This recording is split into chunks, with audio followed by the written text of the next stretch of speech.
This apple is delicious. It's fueling my body, giving it the nutrients and energy it needs to keep me going. When I'm done with this apple, I can throw it in the garbage, or I can choose to throw it in the compost, where it'll return to the ground and produce more apples with even more energy. Just like me, nuclear power plants need fuel to keep them running, but they use something a little more potent than apples. At Canadian nuclear laboratories, researchers and engineers are working on fabricating new types of nuclear fuels every day. A nuclear fuel is a material that produces heat through fission. Fission is a process where an atom is split apart, producing energy in a nuclear reaction. CANDU reactors produce all nuclear energy in Canada using deuterium oxide, also called heavy water, and natural uranium. The uranium is what fuels the reactor itself, compacted into pellets and placed into a fuel bundle. And this is a nuclear fuel bundle that's used in a CANDU reactor. This fuel bundle goes into a fuel channel in a nuclear reactor, and the fuel bundle produces heat. This fuel pellet is incredibly energy dense. It has the same energy content as thousands of barrels of oil or tons of coal. The fuel inside a CANDU reactor can last anywhere from 1 to 2 years before it's removed. The spent fuel has to be handled very carefully because it's hot and radioactive. When the used fuel is discharged from the reactor, it goes to spent fuel cooling bays, which are filled with water. The water serves to cool the fuel after it's come out of the reactor because it's still quite hot. And it also serves as a radiation shield for the radiation coming off the used fuel. This spent fuel stays in the cooling bays for a minimum of 10 years before heading to a dry storage facility where concrete is used to shield the leftover radiation from the rest of the environment. You can see that once this fuel bundle has been used, it doesn't go into the atmosphere. It's in solid form. This is what we have to deal with. You know, it's compact and its small footprint. But what if we could choose compost recycling over the waste bin for spent nuclear fuels like we do with apple cores? How much energy is really left? Now, what's really surprising is that once this fuel bundle is used, we haven't harvested more than 1% of the energy. So there's still 99% of the energy that's available to be harvested. Researchers and engineers are working to ensure that future technologies will allow us to use all of this energy. At Canadian nuclear laboratories, a fuel called natural uranium equivalent is being created using a blend of recycled and depleted uranium. Essentially, you're using the fuel twice. In 2010, Atomic Energy of Canada Limited and CANDU Energy Inc., in partnership with Chinese nuclear researchers, successfully placed natural uranium equivalent fuel in a CANDU reactor. In another recycling option, spent uranium and plutonium from nuclear reactors are mixed together to form what is called a mixed oxide fuel. After a nuclear fuel has been used in a reactor, plutonium is present in the used fuel. And this plutonium can be extracted from the used fuel and recycled into the nuclear fuel cycle in what we call mixed oxide fuel, which is a mixture of uranium and plutonium oxides. Developments in new and recycled nuclear fuels are an exciting way forward for the future, where the 3 R's of reduce, reuse, and recycle are really being taken to heart. We're hoping that, let's say in 200 years, we do have this technology and it would allow us to use that same fuel bundle and provide enough power for my great-grandkids and their children and their children's children. This is how powerful nuclear energy is.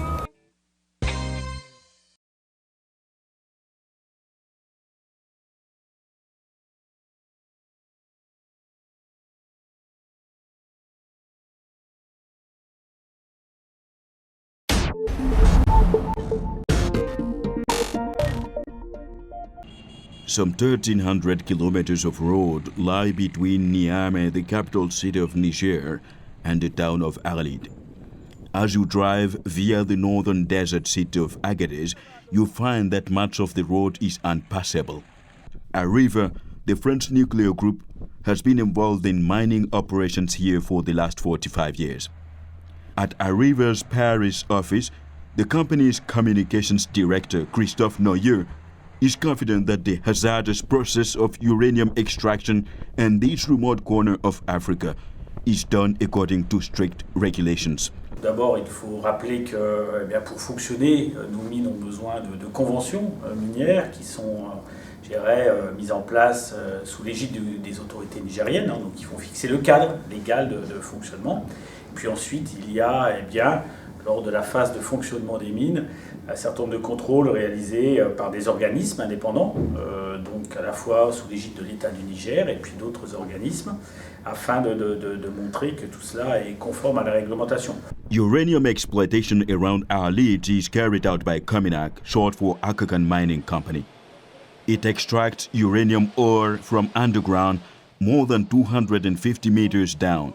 Somair, the air mining company, also operates here and is mainly involved in open-cut mining. L'uranite est obtenu après tout un processus de traitement, ramener le minerai qui a des dimensions plus importantes à des dimensions beaucoup plus fines, donc à savoir le concassage, le broyage. Une fois dissous, on passe le produit à la séparation solide-liquide. On obtient un produit qu'on appelle uranate de sodium. Cet uranate est séché, mis dans une capacité de stockage. Maintenant, une fois que la capacité là est pleine, on passe à la mise en fibre ou en fitage. The two companies produced 4,500 tons of urate in 2012. In total, Arriva says it has extracted about 120,000 tons of uranium from the Nigerian subsoil since it began operating in 1965. The company intends to inaugurate a third mining site in 2016. The site in Imoraren is projected to produce 5,000 tons annually. 130,000 people live in Arlit, which is home to the two mining companies. Arlit is a city with two sides, the mining district also known as Petit Paris, and the populous district where locals live in precarious conditions. Babu kowa cikin gari na sai barewa da rakamma na shigo wannan gari ba da yaro guda ne gari ne yau yanzu da yana da shukoki na da menene duka inda na shigo wannan gari alakai wannan gari yana dadi yanzu yanzu yana dadi ya gaba dadi wannan kamar tada da na haba zance da na wannan yanzu da yana dadi wani wata rana bai da ko dada sallako albarka Allah ke kirmi na ina da ke da Arriva says waste from water used by households and factories is processed and then made available for local market gardeners. Paradoxal, quand Somaïr exploite, soutire, pompe l'eau pendant plus de 40 ans directement de la nappe phréatique et que nous, au niveau de la population d'Arlit, on nous laisse des eaux usées pour arroser nos jardins. Nous pensons que c'est déplorable et que cela porte atteinte à la santé de la population de la région d'Agadez et de la ville d'Arlit en particulier. Here we can see sediments of chemical products after the soil dried up in the wake of floods from water in the pond. The chemicals are sulfur and caustic soda. They are unintentionally discharged into the city from tracked loads of earth regularly shipped to the mining sites. The discarded soil with a low uranium content that is cast over from the factories is used by locals for building houses. Scrap metal from the factories finds its way onto the market despite having radioactivity levels above normal, which is a serious concern for civil society activists. They invest time in finding ways to prevent the population being contaminated. But locals mostly complain about the lack of water. And in fact, it is easier to get contraband petrol from Algeria than water in Arlit.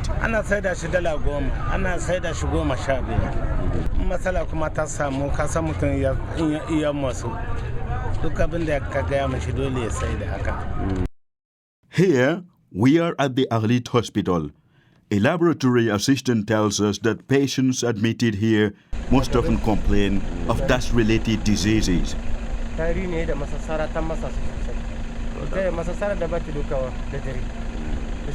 Arriva says protective measures are safely in place, but cases of cancer-related diseases and a number of deaths among mining employees or former mining employees are causing questions to be asked about the levels of radioactivity in the air and its impact on human and animal lives here in the region. The charity Greenpeace, in a 2010 report, rang an alarm bell about what it called contamination everywhere in the town of Arlit. Les gens vivent en toute proximité au niveau de ces résidus miniers, avec des fortes émissions de produits radioactifs. Donc les gens sont irradiés. Troisièmement, mais ce n'est pas l'arrosage et l'abattage, ce qu'ils appellent l'abattage des poussières là.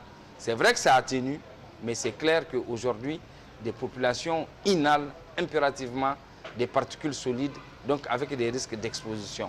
Comme on l'a démontré une étude de Greenpeace, de l'eau avec des quantités de radioactivité supérieures aux normes de l'OMS, il est clair que vous avez des contaminations directes du cheptel par la végétation et par l'eau de boisson. Arriva's Christophe Neyo disputes these findings.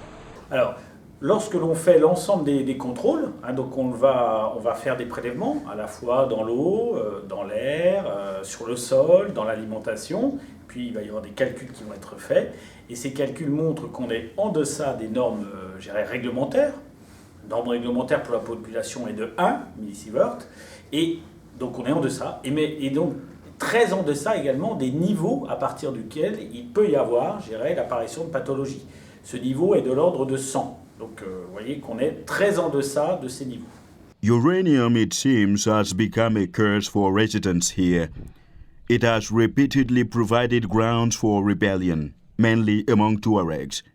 5 workers employed by Arriva are still held by AQMI, Al-Qaeda in North Africa, since being captured in 2010.